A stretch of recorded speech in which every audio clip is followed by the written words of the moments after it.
After the greatest opening sequence ever devised, we see a girl being pressured by some jerk-off into going to a love motel. She isn't going to take this, so she sighs, drops her bag, and delivers one hell of a roundhouse kick towards her ex. This is Momo Ayase. The kick meets its target, but it isn't strong enough to send him flying, and as a consequence, he overpowers her and delivers a kick back, sending her flying instead. She's left on the floor as he walks away, while she shouts a flurry of food-related insults at him before cutting back to her in class later that day. She's devastated, naturally because she was just broken up with, which isn't unusual for a teenage girl, as her friends scold her and ask why she was dating him in the first place. After all, he was a jerk, which we just got to see. A question to which this girl, Momo, responds to by telling her friends that she liked him because he looked like Ken Takakura, a renowned Japanese actor and celebrity. Momo is embarrassed by her seemingly naive, childish crush and exclaims that there's nothing wrong with liking hard-boiled tough guys like Ken Takakura, to which her friends, Miko and Muko, roll their eyes, telling her that men like him are extinct. As Momo wanders the hall, depressed at the notion that her boyfriend just broke up with her, she questions if she'll ever meet her perfect Ken, and we're left to wonder precisely the type of girl that this Momo is. Her interest seems squarely focused on finding this ideal boyfriend, even one that may not be good for her. And this seems superficial, at least at first. As she drags herself down the corridor, she peers into another class as kids laugh. A pretty nerdy kid sits alone at the back of the class, reading his magazines, while bullies insult and throw things at him.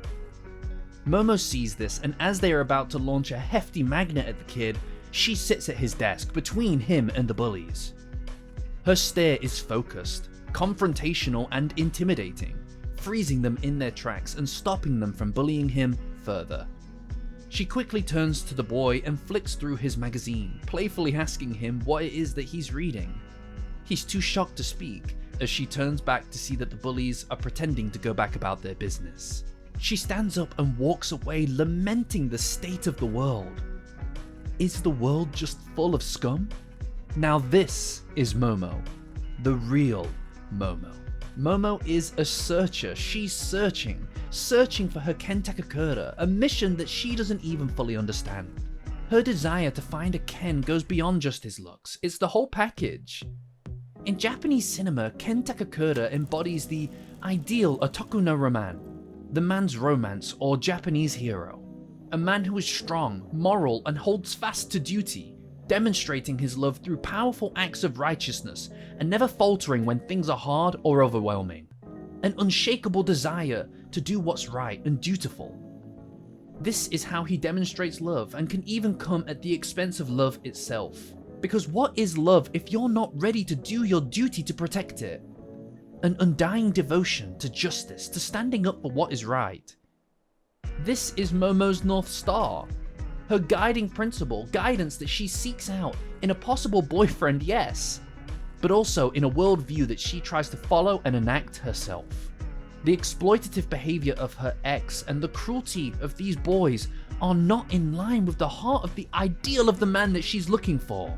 Momo isn't just some stereotypical anime character. She is powerful, she stands up for what she believes in, no different than the otaku no roman that she romanticizes. She doesn't just wait for this Ken Takakura to come along and save the day, because if he isn't there then she will do it herself.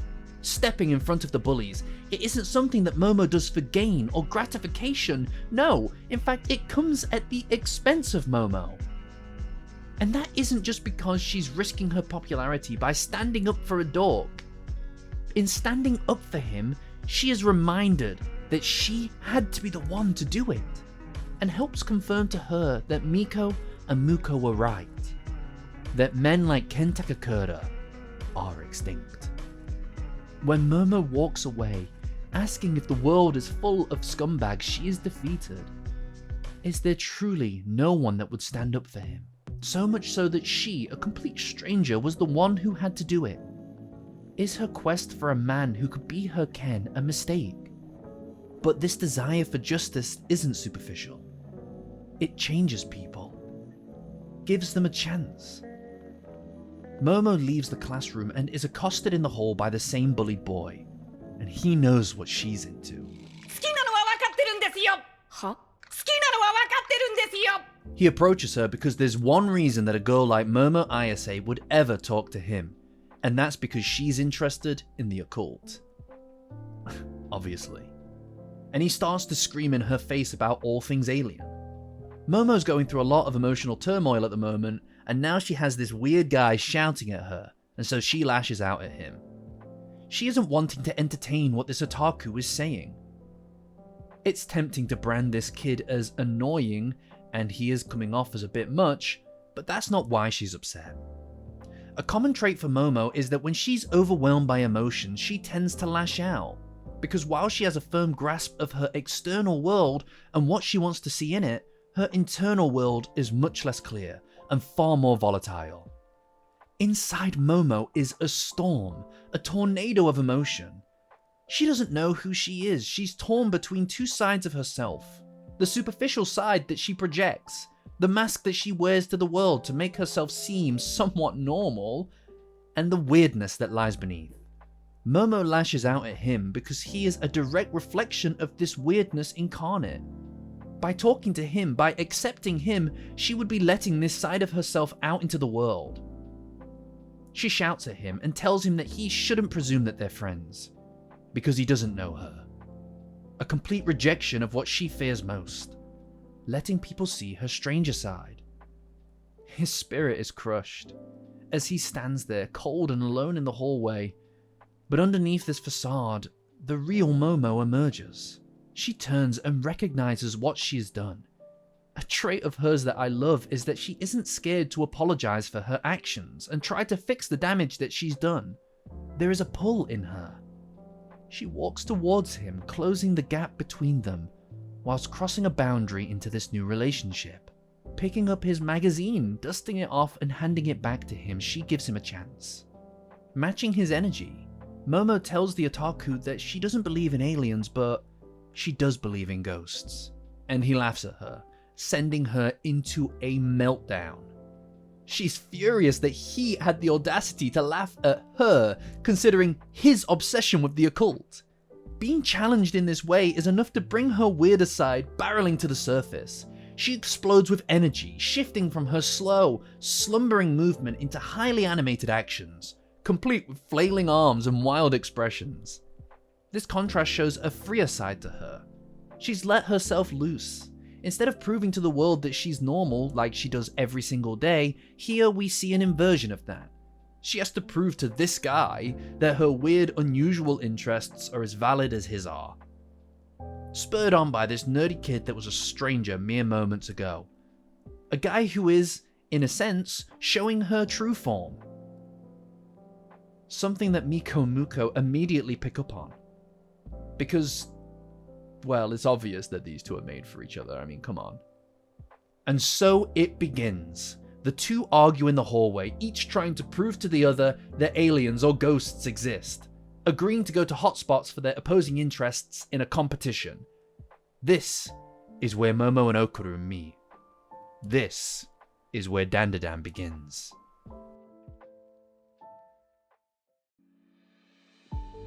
Momo goes to an abandoned hospital, an alien hotspot, and the otaku boy goes to an old tunnel, a hotspot for the Turbo Granny ghost. Away from school and the judging eyes of the world, Momo can let her guard down and be open about herself. As she talks on the phone to the otaku boy, she tells him that she believes in spirit, even though she hasn't seen them before, all because of her grandma. Since Momo has no parents, she was brought up by her grandma, a spiritual medium. Momo tells him that whenever she would go to school, she would have to do a ritual for good luck. Her grandma made her do it on the way to school, and this resulted in all the other kids just making fun of her, especially the boys who would laugh at her. She kept doing it though for her grandma, up until the boy that she liked made fun of her as well. And this hurt Momo a lot. It caused her to say awful things to her grandma, damaging their relationship. At this point, she gave up on the ritual and locked that part of herself away from the world. While it may seem that this was just to save face or to protect herself from insecurity, this isn't the case. as Momo tells him that it had nothing to do with that boy not liking her back. It's because that boy made fun of her grandma, a woman that she idolized and loves. And the fact that she is a spiritual medium is something that she also holds dear as well. So she doesn't need to see a spirit to know that they exist, because her grandma believes in spirits, and Momo believes in her grandma. When it comes to Momo, there is so much depth just buried slightly beneath the surface. She wears a mask day in and day out to hide her true self, yes, but that's not the point. The point of this mask isn't to protect her, but to protect the people that she cares for. If she hides away the things that she cares about, ghosts, her family, herself, then she's able to ensure that nobody can say anything to disrespect or to undermine those things. So she doesn't talk about them. Except right now. To this guy, this soon-to-be Okarun, because he understands it. He believes in the world of the unseen as well. When Momo saw him sat alone being bullied for those interests, she had to intervene because they are the same. She saw her own struggles in him, and knew how hard it was to live through that. What hurt that can cause, and that's why she's so open now. She can talk to this boy, and she knows that he must understand her in a way that nobody else can. Despite being in separate locations, they have this connection, a closeness, a deepening bond that is felt by her dropping her mask, casting aside the facade, and for once, maybe for the first time, being honest about her feelings. The chaotic beauty of their future relationship is built upon moments like this. This private world, away from the prying eyes of the people around them, where they can just exist with each other, alone. Just like how this has allowed Momo to embrace her spiritual side, he can start to show off his capacity for some kind of normalcy. Speaking candidly across the phone to Momo, and even telling her that he thinks she's easy to talk to. But he doesn't reveal his reasons for believing in aliens. At least not yet. Not until he needs to tell her everything. To put it all on the line for the girl who woke up his soul, ignited his purpose, and gave him a reason to live. This is Okarun. Okarun walks into the tunnel as he chats to Momo. He's scared, terrified of what could be in there. Despite not believing in ghosts, he's clearly open to the idea of being attacked by one. Even though he's on edge, he's simultaneously more relaxed with Momo. When he met her in the hall in the previous scene, he was pretty intense. And this is because he isn't used to having people to talk to. Like, at all. So here he is, outside of school's social setting, and he's able to kind of slide out of his anxiety and talk to Momo. He doesn't speak excessively, and where he couldn't previously be quiet, now he just listens. He gives Momo the space that she needs to be open about herself, and truly digests it. They've gone to these places in competition, confrontationally, yet they seem to be shifting towards a deeper connection. And it's beautiful. The two of them are in these desolate places, surrounded by darkness and decay, yet they hold their lights up and cut through this darkness. Their phone screens, instruments for their connections together, illuminate their faces. A gorgeous representation of the way that they shine this light into each other's worlds. As they make their way through their respective locations, fixated on their conversation as to forget the dinginess of their surroundings. Gentle shifting shots and crossing cuts between lens flares showcase their faces as they playfully chat back and forth. The smoothness of the camera lends an almost waltz-like candor to their motions, a dance between the two of them as they learn to embrace these first steps, searching, yet found, until...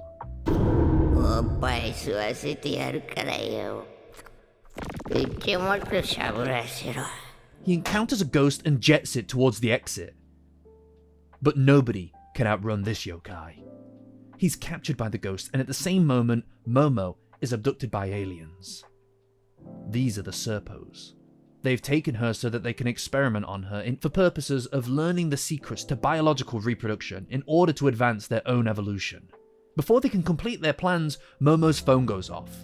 The cold clinical surgery of the Serpo ship is infiltrated by the furious rage of this monster as it crawls through the phone, signified by the blue interior lighting being overcome by the redness of this otherworldly beast, creating this gorgeous contrast between the two opposing color schemes as they clash against each other, physically embodied by the yokai attacking the Serpo, removing its banana.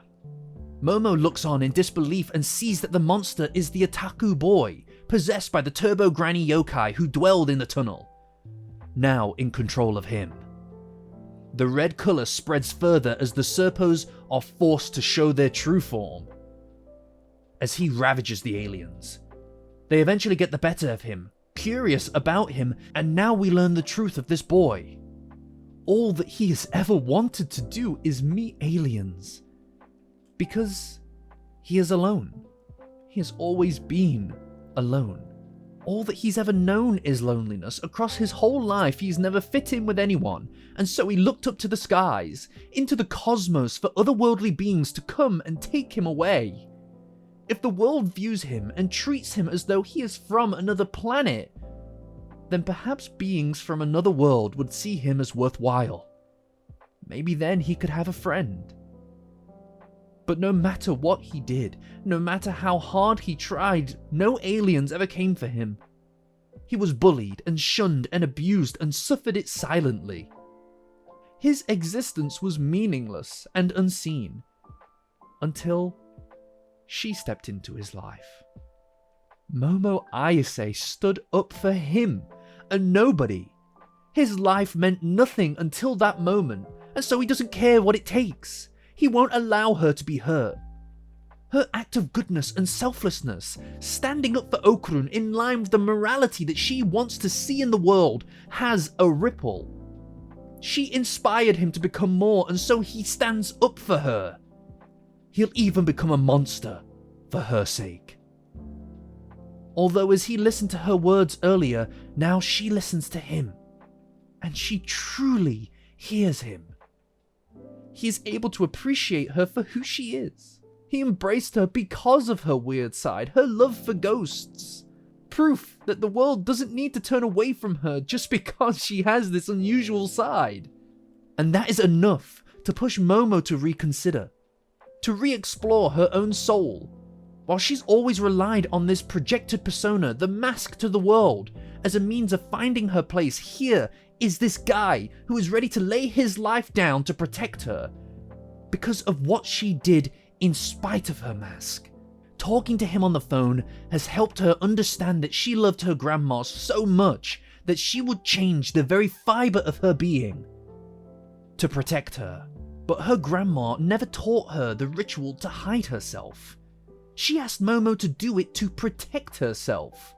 Who cares what people say? What do the voices of many matter when it's up against the truest of bonds? As this dork just did for her, and how her grandma did back then, where Momo once rejected it now she sees it all so clearly. She apologizes to her grandma for being embarrassed and lets her lessons flow through her. Momo embraces her chi, lets her weirdness free from its cage, and it glows and it grows into a beacon. Momo breaks free from her confines and she shines like a goddess. Accepting herself has empowered her beyond imagination. She kicks the Serpo, as she did back then to her ex, but now she has finished pretending. Where once she was limited through her doubt, her insecurity, and a desire to be something that she isn't, now she's able to do anything, fully individuated and powerful. She knows what she wants. She knows who believes in her, and she knows herself, finally. So the kick connects, pushes through, and it sends the Serpo flying into next year. Destroying the ship hull, the possessed Okarun now attacks her.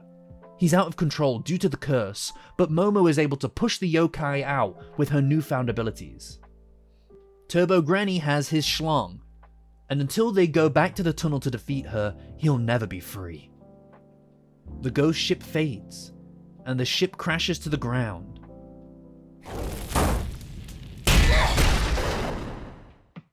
Everything has changed. She believes in aliens, she was abducted by them. He believes in spirits. I mean, he was cursed by one. And now they ponder what to do. They barely know each other, and they've been thrust into this situation. They lost all of their stuff, even Momo's clothes are gone. And she has to stay with him to keep the curse at bay with her powers. The two of them need each other. But this doesn't mean that they're ready to accept each other fully. It's scary, terrifying for them. Two people who have always gone it alone, now relying on another. This is especially difficult for Okarun, because he has never had anyone in his life until her, and he refuses to risk her life for somebody that's as worthless as him. His confidence is non-existent. He blames himself, and so he opts to go it alone. Momo bites back at him, telling him that without her he would have died, and that he needs her, so he can't just ditch her, and she refuses to just walk away. He's uncomfortable with this, but she pushes through his hesitation and tells him to put his clothes on. In a shot mirroring their hallway exchange, Momo walks towards him, closing the distance between them and crossing a new boundary once more, solidifying their bond and the fact that they're both in it together. She has reached out to him once more, but then something happens that she couldn't have anticipated. He apologizes, saying, "I'm an awkward fellow," a line once uttered by her beloved Ken Takakura. He hands her his clothes, asking her to wear them, to cover up and protect herself, and so that he'll be able to speak to her properly. Her heart races. It thumps and thuds in her chest. Could this really be? No. She tells herself to calm down, and that it was the awkward fellow line that took her aback. Momo overcomes her feelings for a second by asking him what his name was. She never really asked him before. And then he tells her something that would shake her world to its foundations. On the ship, he displayed a willingness to do whatever it took to stand up for her, even at expense of his own welfare. And now this guy stands in stark contrast, a literal opposite to her ex-boyfriend. He cares for her enough to not exploit her, and quotes Ken Takakura to boot, telling her that his name is Ken Takakura. The ship explodes behind her, and all of her past, present, and future collide in a moment. Momo is a searcher. She has been searching, but now she's found him. Her perfect Ken Takakura. This can't be his name. Momo freaks out and asserts that he simply cannot be named that. We see Momo's argumentative side thrust itself to the surface once more as she argues with him, saying that she doesn't believe him. And who can really blame her? Destiny is rarely ever so direct with its intentions as it is right here. He tells her that it isn't important what she believes. His name is Ken Takakura, whether she likes it or not. However, she isn't remotely ready to accept it and so falls to the ground, covering her ears as to hear no more of it. When she has to contend with things that may force her to reassess her feelings, Momo oftentimes slips into denial, which we see a lot of. It's so much easier to just reject things when they stand in confrontation to your worldview. So much so that she simply renames this Ken Takakura, dubbing him Okarun. Finally. They need to wait until evening to fight Turbo Granny, and so they make their way to Momo's house to hold up and prepare for the upcoming fight. So what to take away from this moment is just the chemistry between these two, even now. Their back and forth feels so real, so honest. Momo playing with Okarun and teasing him about his new designation, even down to Okarun farting right next to her face, is ridiculous. Dandadan is a silly series, that's for sure, but there's something so unique about their relationship that elevates it beyond similar character dynamics in other series. Their relationship is anything but one note, and it can shift from playful banter to deep, heartfelt emotional connectivity, in a way that's natural and believable. As the two of them arrive at Momo's house, we discover the power of seals, talismans that protect the Ayase household from infiltration against Yokai.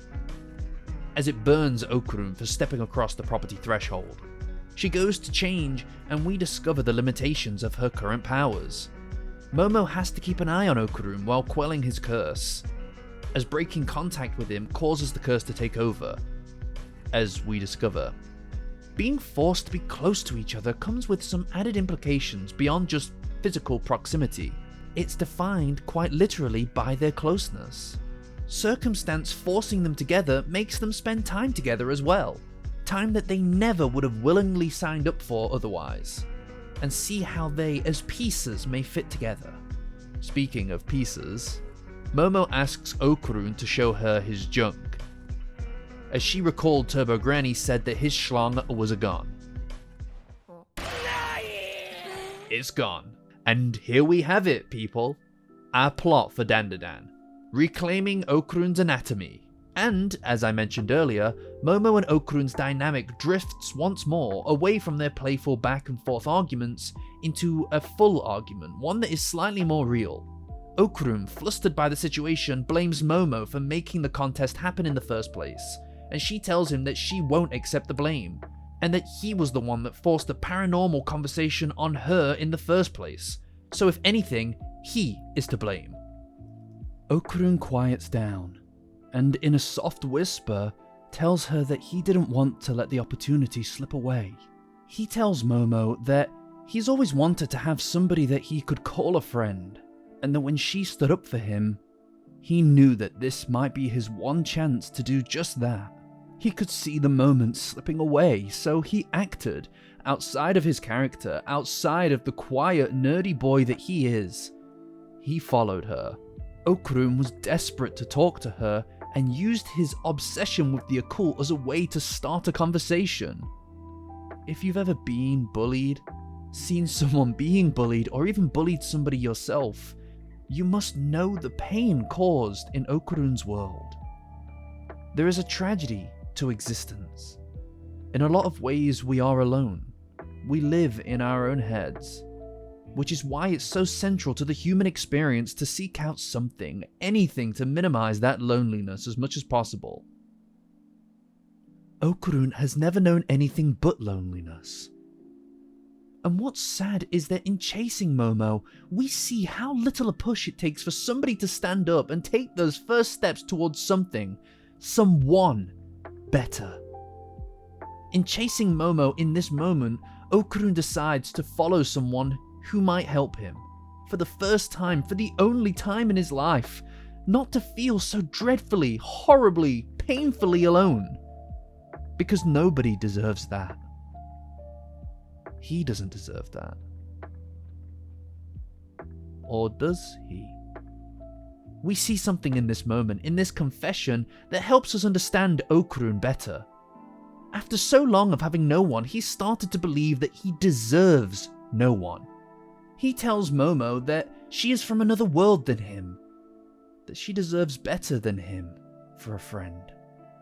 Okarun apologizes for getting her mixed up in something this dangerous, and that she can go back to ignoring him when all is said and done. Momo's gaze becomes a sad stare. She feels for him, she's compassionate and genuine, and she doesn't like what he is saying because she sees his value. And she tells him that it sickens her to hear him speak about himself that way.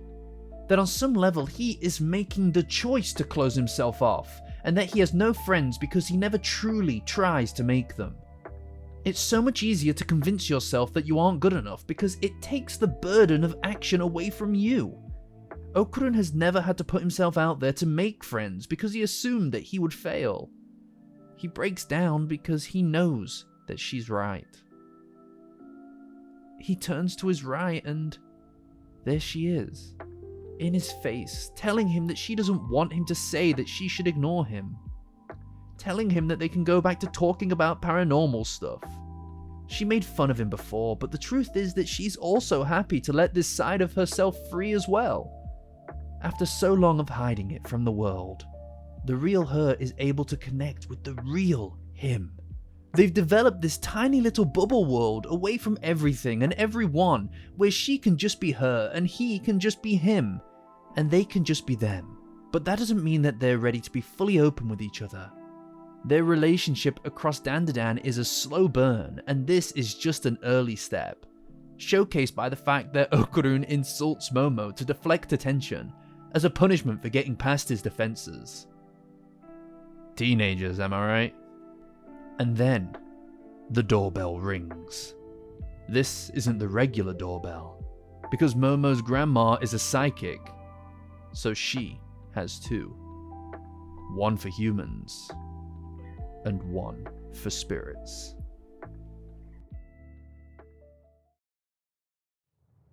Taking down the talisman let Okarun in, but it also allowed another spirit to sneak in, and now it's after them.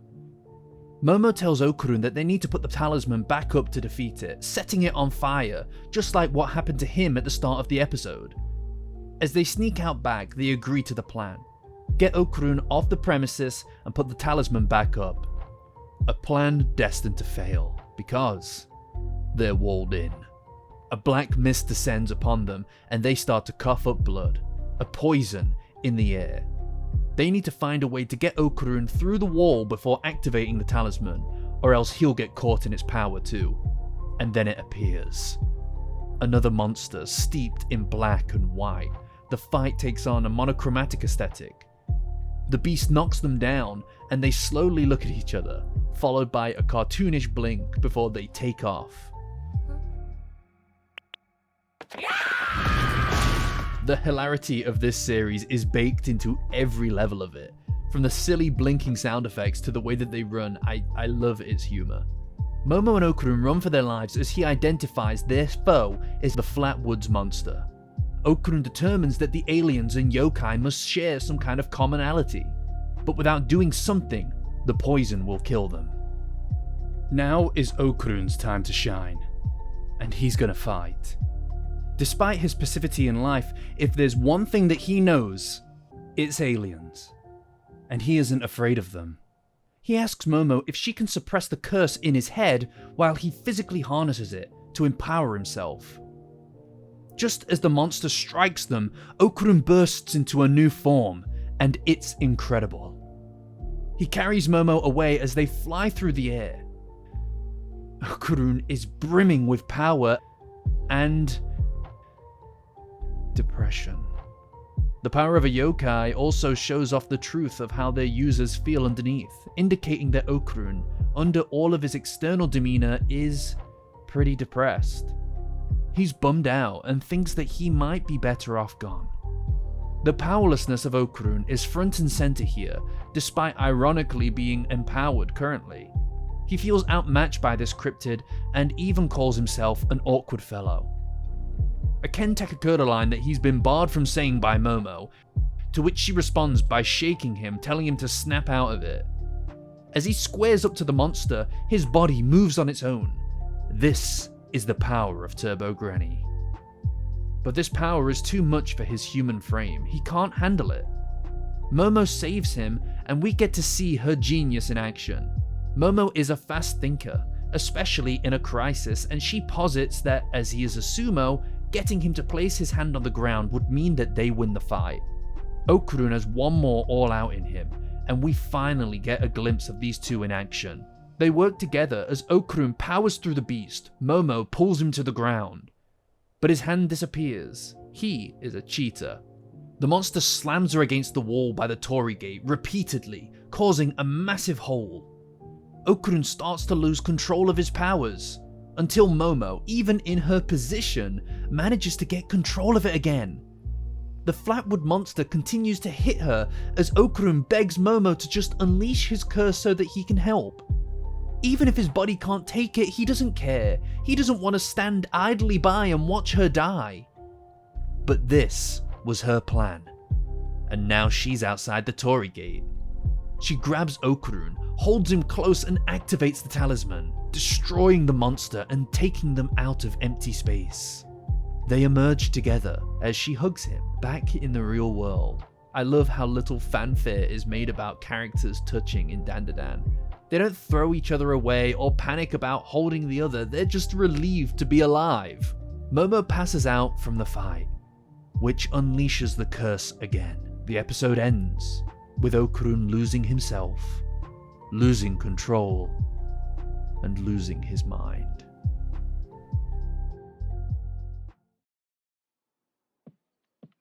A psychic is on stage attempting to reveal truths about a male idol. He's 27. He's 20. His favourite food is curry. It's ramen. He has a wife and child. He lives alone. The supposed psychic leaves in disgrace. In the taxi home, she's questioned by the driver about the legitimacy of her abilities, and so she opts to walk the rest of the way. Cut back to Okarun. Ravaged by the curse, he begins to lift up the unconscious Momo, and then, boom, headshot. We finally get to see her in all of her glory. This is Seiko Ayase. Okarun's speed is no object, as she's able to easily outmaneuver the crazed beast. Using her bat, she creates a circle of protection around her and a circle of punishment around him. She walks closer, twirling her Power of Nessie bat, staring down the monster, and she starts wailing on him. Damn, some guys get all the luck. In doing so, she tricks him and creates another circle, walking him into her trap. She breaks the inner circle and Momo wakes up in her bed. Her first thought is Okarun before anything else. She runs downstairs and sees her grandma laying on her side watching TV. Momo interrogates her about the monster that she saw, Okarun, and Seiko just mocks her, saying that she killed the spirit and refuses to discuss it further. After all, Momo doesn't believe in spirits, does she? That's what she told Seiko when she was little. Momo rejected her grandma, and while we know it was all because she wanted to protect her name out of love, Seiko doesn't know that.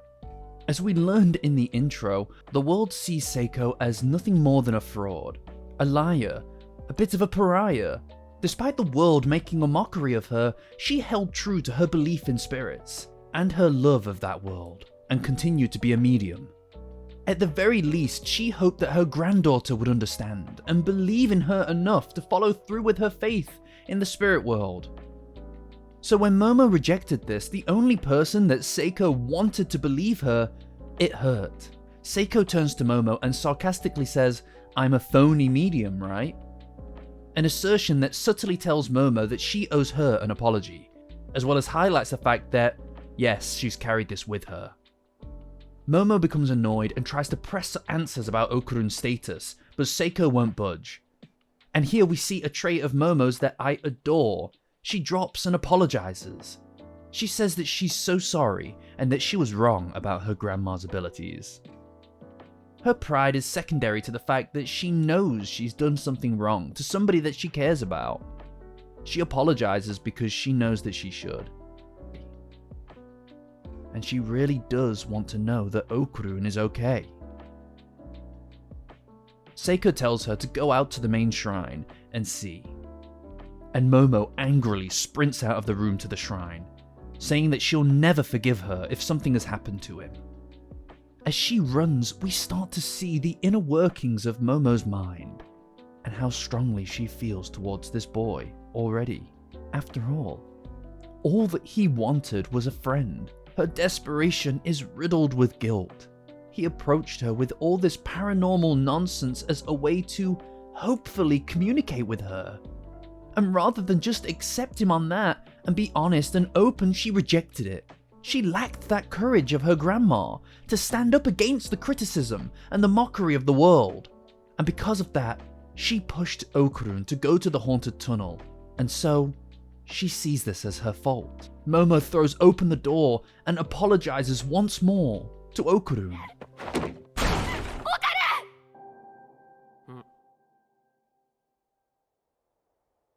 Chowing down on some rice balls.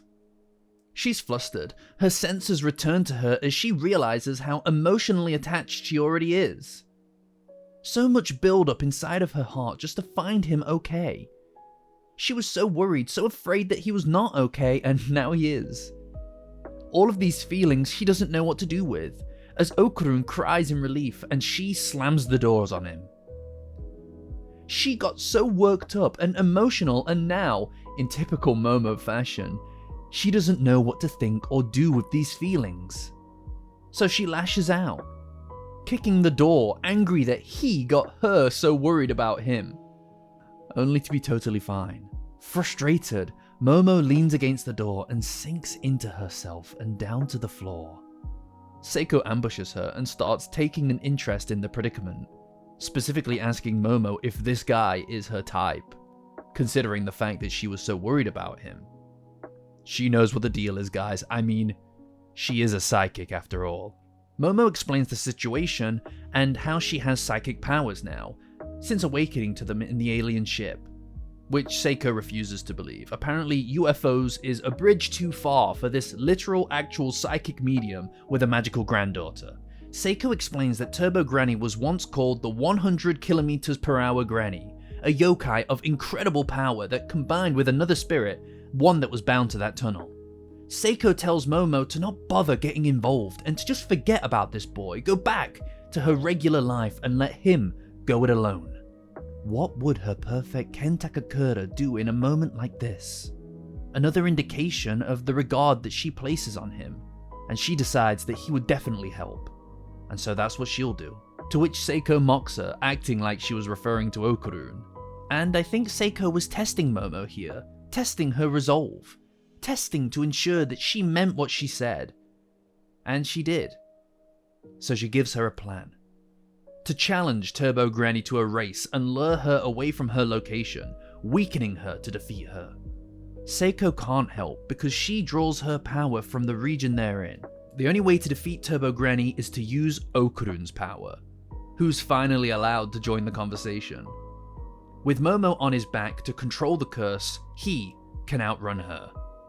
As they settle in for the night, Okarun stops Momo from leaving and he apologizes to her. When fighting the Flatwoods Monster, he choked. In desperation, he ran out of ideas and sort of froze up. She tells him not to worry about it, as it's to be expected under the circumstances. Okarun tells her that he saw how she acted, that she was different and unafraid. She saved him and still took down the monster. He is inspired by her. Next time, he won't back down because he wants to be able to help her. He wants to be able to save her. After getting this first friend in her, he's terrified of losing her.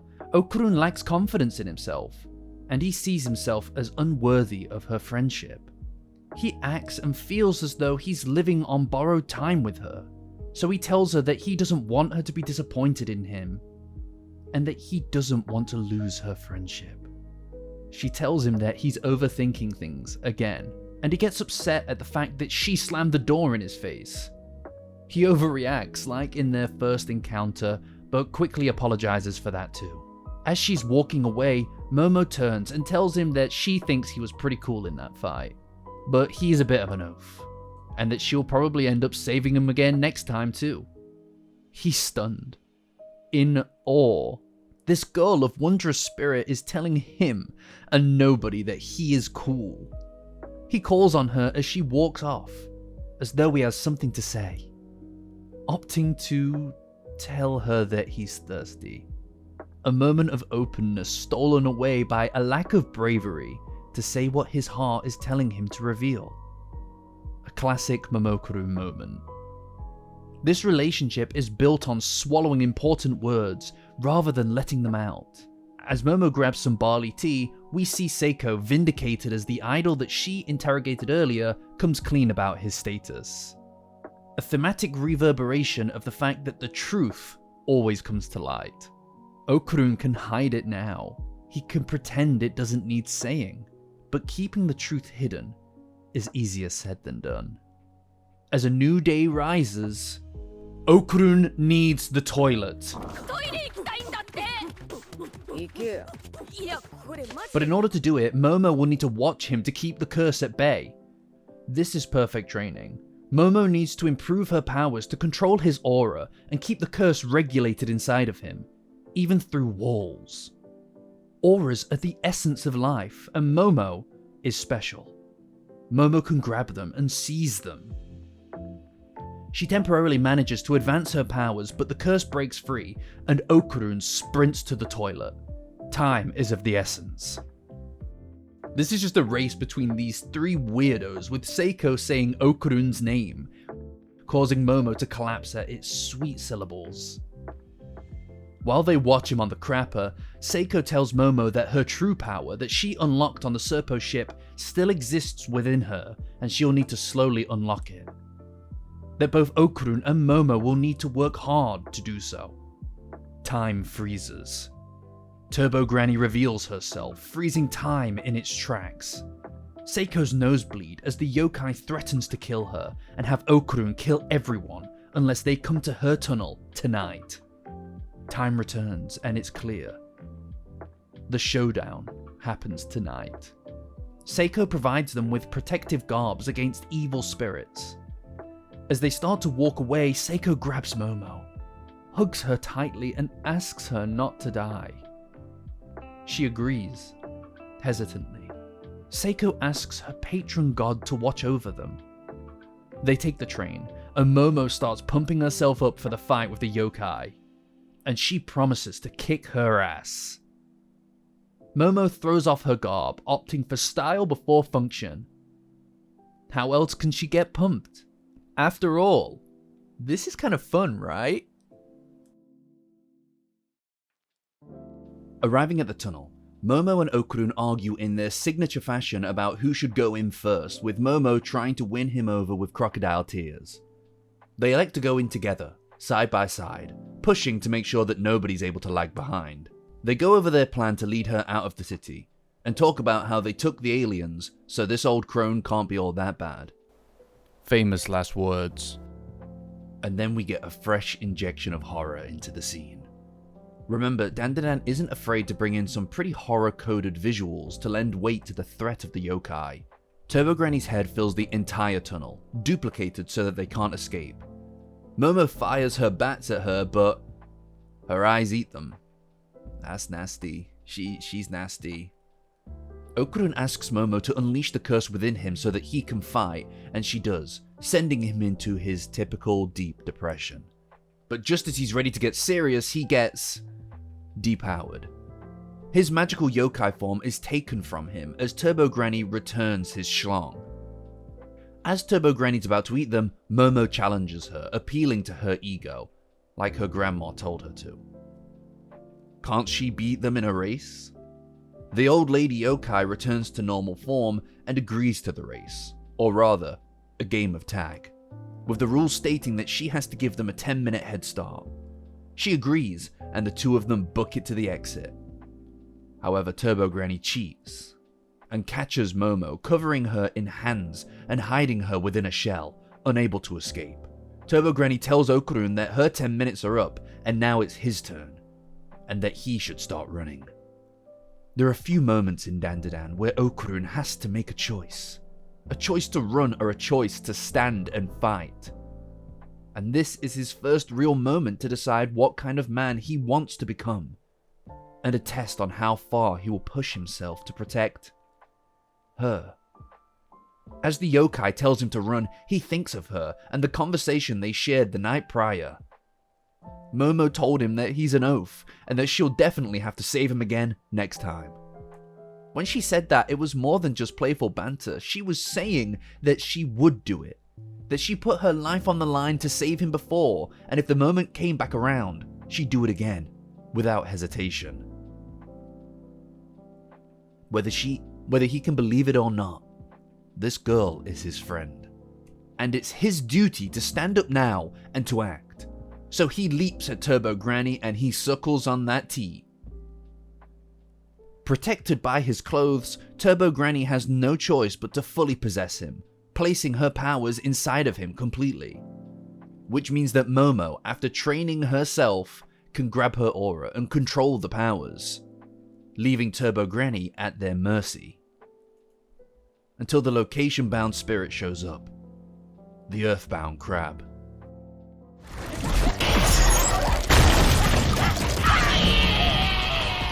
Momo and Okarun spring into action and start to run for their lives as the crab chases them, looking to regain Turbo Granny, who is now under the control of Momo, physically grabbing her to keep her in check, and Okarun harnesses her powers, grabbing them both and carrying them on his back as they run. Still unable to master his abilities, he falls off the side of the road and uses an all-out to fly, something that they can't sustain, And as they hit the ground, Okarun breaks Momo's fall with his own body. Such a gentleman. Okarun only has one more all out, and the crab is gaining on them.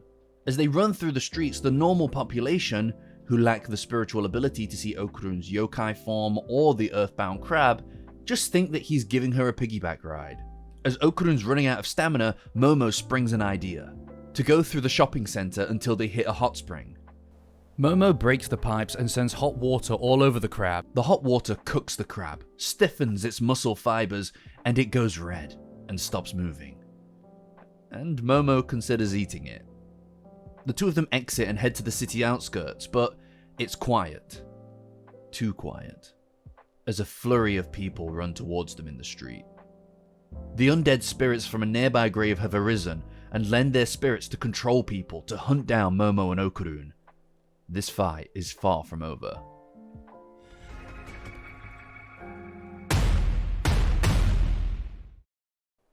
Momo trips when running. They're surrounded. She takes charge, turns to Okarun and tells him now is the time to use his final all out.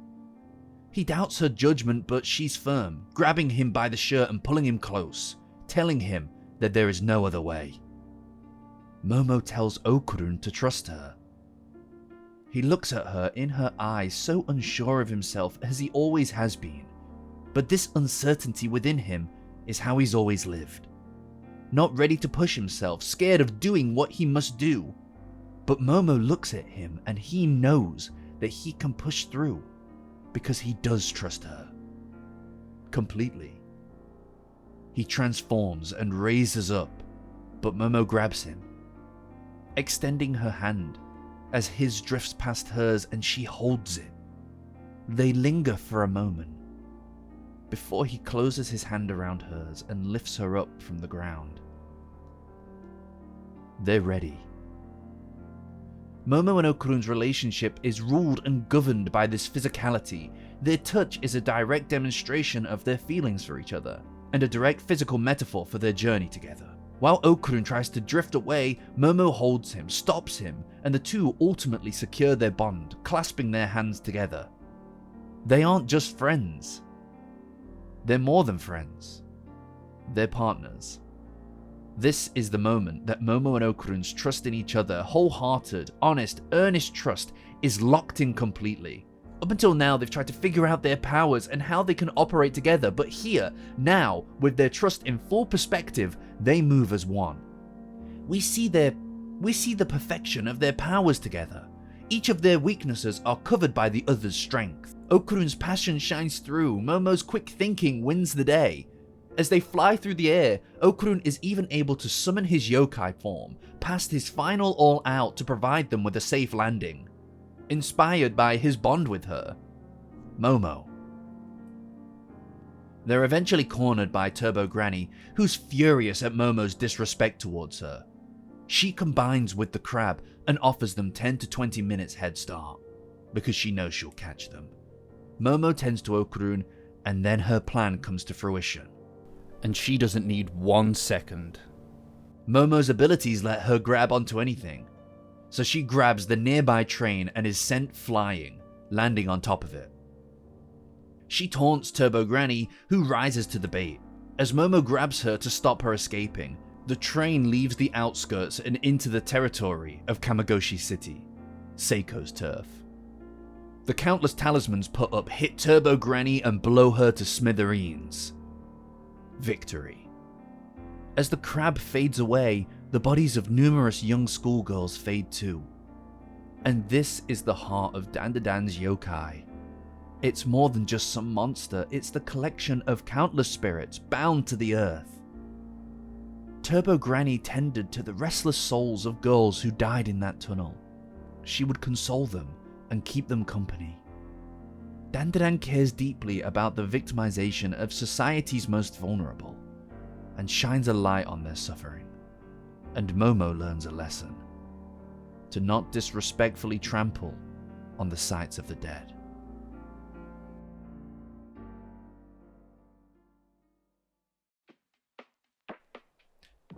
It's dinner time.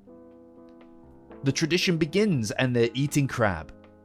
Momo and Seiko are fighting over the food, and Okarun is just sat there amid the chaos. We see the type of household that Momo comes from, and it's hysterical. The idea that Okarun could ever have been considered the stranger one between Momo and him is ridiculous. She is crazy. Seiko questions whether he even has his dong back, and she chases him around the house to get him to prove it, while Momo just chows down. But it's late, and it's time to go home. They walk Okarun to the door to see him off, but Seiko heads back inside because it's cold. The past few days have been wild. They met and connected over their hidden selves, unveiling parts of their personality that they took away from the world. They fought ghosts and aliens, overcoming some incredible challenges, and discovered their inner power, harnessing them together. But most importantly, they have forged a trust. Momo and Okarun have learned to rely on each other, using their special abilities to complete the other. In the fire of conflict, they are greater than they were just days earlier. No longer adrift in the world. Tethered together, and stronger for it. But now their purpose, their mission, is complete. And what does that mean for this tether? Okarun says goodbye to Momo, who says it back as he starts to slowly walk away. He's had so little time with a friend, and he wonders, what did it mean to say goodbye? Will they see each other again? Goodbye? Or is their time together over? Goodbye. They were drawn together by circumstance, two strangers in the same situation. Okarun is distressed, and spiraling at his own awkwardness and overthinking. The same inadequacies that forced him to feel unworthy of her friendship now drive him to think that he'll never see her, his friend, this amazing girl, again. But it's more than that. As Momo watches him leave, she wonders the same thing. When he said goodbye, did he mean goodbye or goodbye? So she takes actions into her own hands. She shouts to Okarun and says, "See you tomorrow." A much more laid-back form of goodbye, but more importantly, carrying the reassurance that they will see each other tomorrow. They're friends. This goes deeper than just his feelings. Momo has found in him a kindred spirit, a like-minded fellow, and she wants to see him again. And he wants to see her too. It's more than just a see you tomorrow. It's a contract. A promise that this thing, this whatever you may call it, that has happened out of nowhere isn't going to just end because they are bidding farewell. When Momo tells him that she'll see him tomorrow, she means that she'll see him tomorrow, no matter what.